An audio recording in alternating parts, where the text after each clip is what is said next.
What's going on, guys? So it is an absolutely gorgeous day out here on the property. Birds are everywhere. It's just sunny. I mean, it's about 75 degrees, a little humid, but not too bad.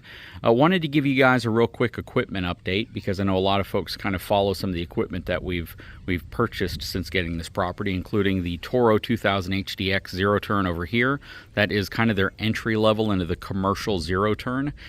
We have the Easy Go, which we recently bought. This was a rebuilt unit. Some college kids put this thing together, built it up from scratch. This thing's been awesome.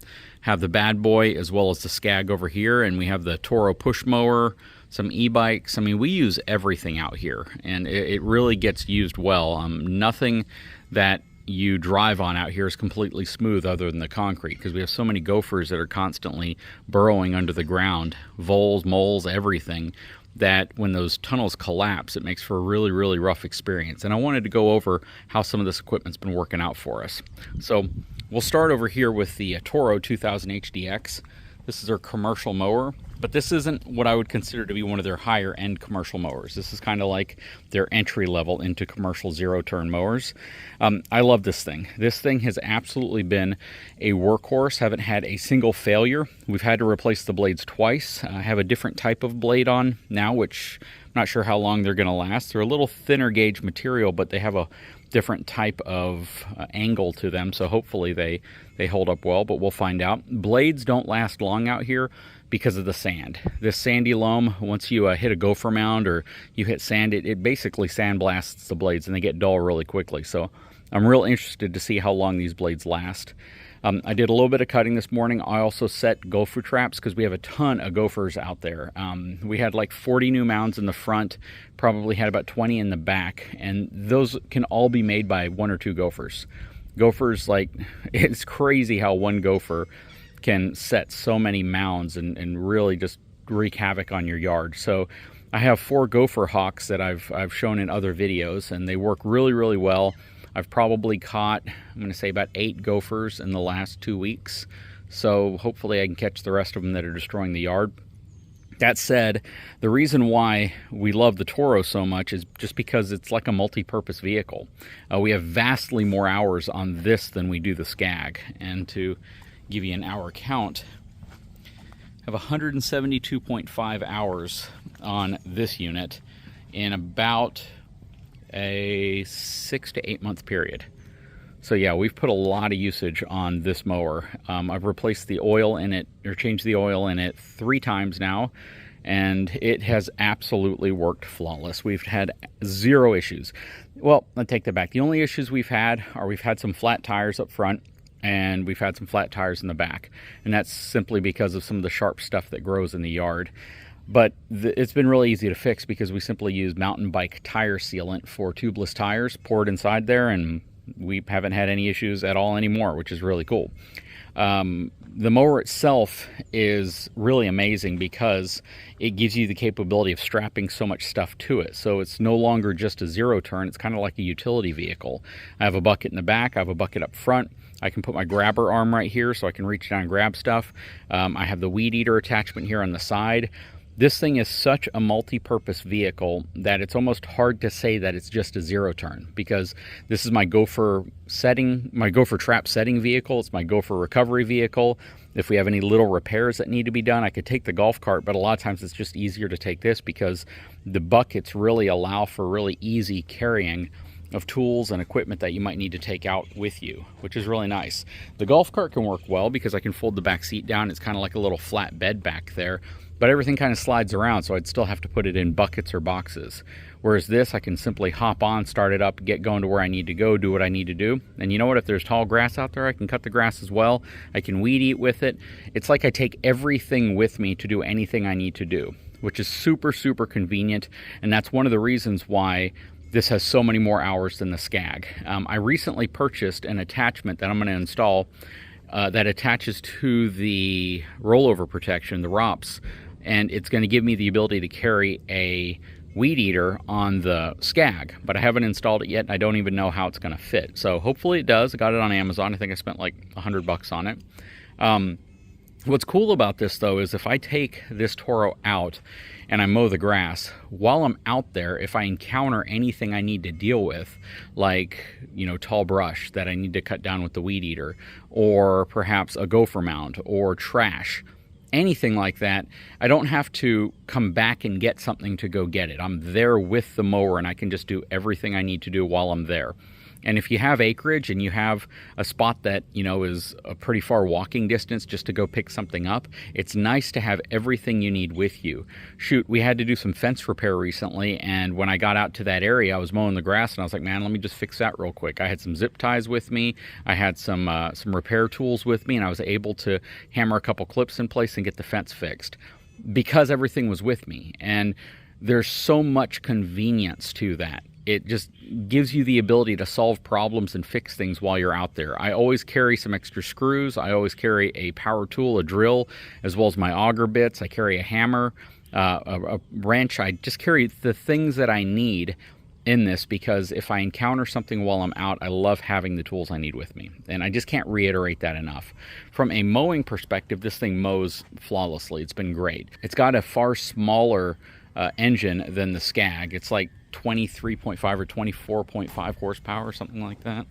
Let me see. It's the FX 730V. I don't know if this one actually says the horsepower on it. Probably does somewhere. But yeah, this is like 24.5 horsepower, I believe. But when you compare that to the Scag, which is like 32 horsepower, or 38 horsepower, I believe, it's a huge difference. But the only time you can feel that is when the grass is like 3 feet tall. Not even kidding you. When the grass is like up to here and you're going over it, the Scag just feels like it can get through it a little easier, but you still have to go slow regardless. Either mower, you're still going to have to go really slow or you're not going to get a good cut. You still have to have sharp blades or you're not going to get a good cut. The top speed of the Scag when it's in its high speed mode or its second speed range is super, super fast, but it is far faster than I would ever use it in, especially over this yard. It's just too bumpy. You're going to damage the mower. You're going to damage yourself. From a comfort perspective, if you're going slower, this is super comfortable. This MyRide suspension system is absolutely amazing. If you're going fast, it kind of works against you because it wants to almost slingshot you up and down. It really, really bounces you up and down like this when you're going fast. But if you're going slow, if you're not having to mow over big ruts, big mole, you know, and gopher mounds that have collapsed in the ground and created like a speed bump or a rut, then this is really, really comfortable and it works out real well. My father, of course, who's much older than I am, he enjoys riding the Toro more than the Scag. I enjoy riding the Scag more than the Toro from a comfort perspective. But overall, they're both very capable mowers. They're both very, very useful. Let's go take a look at the Scag real quick. Okay, so here is the Cheetah II. On this one, we have 16.6 hours. So just kind of goes to show the difference in terms of how much usage this one gets. Whenever we do the yard and we're dividing it up, so my dad's on one and I'm on the other, or we split it up, that's where this one gets used, and I sit on this one mainly. If I'm just going to go out there and mow the yard by myself, I'm going to be on the Toro, simply because I have all my equipment with me. But when we're teaming it, that's where this one gets used, and it knocks the yard out very quickly. It basically makes the process of mowing the yard much, much faster because we have two people knocking it out on two mowers that each have 60-inch decks. So it does a really, really good job of getting through mowing the grass very quickly. This thing has been pretty awesome. I mean, you all probably saw where we had the first issues with the first Scag Cheetah II that we got, and the folks over at U-Haul took care of it. They picked it up, they fixed everything up, and the mower was pretty much like new, I think the third time around. But this thing has been performing really well.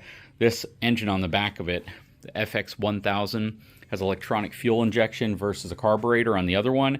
This thing is super cool, super smooth. It mows really well, but it feels significantly heavier. When you are on this mower, it feels like the mower is like 500 pounds heavier, which it is approximately. So you can definitely tell. But again, when you're going over really, really thick brush, this one does a much better job. And you don't have to go as slow, even though you still have to go slow.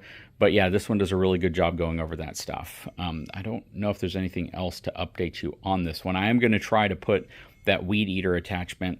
The thing I'm concerned about is when you have the handles out like this, will it make contact with the weed eater unless it really branches off the side this way. So we'll find out whenever we install that. It's actually in that box right there. And then the bad boy. So the bad boy, hours on this one, 52.6 hours. So 52.6 hours on the bad boy. This thing has also been a workhorse. I know it doesn't have near the hours of the Toro and has quite a bit more than the Scag, but I use this all the time. I mean, this thing comes in so handy in so many different scenarios for so many different things, whether it's moving trailers around, whether it's moving dirt around, whether it's flattening something out. This thing has just absolutely been a phenomenal tool to have on the property. So everyone who said, get the tractor first, you won't regret it, that's what you're going to need, that's your multi-purpose vehicle, this absolutely counts as that. The challenge, though, is if you're not moving dirt, if you're not pulling trailers, if you're not doing things like this, there's no huge need for it at the moment. They're basically tasks I can accomplish with the Toro and not have to use the tractor. I use the tractor a lot to move stuff around. That's really the main goal. And with the bucket up front, shoot, even if I'm using it as a portable workbench, I'll bring all my tools out to an area where I'm working.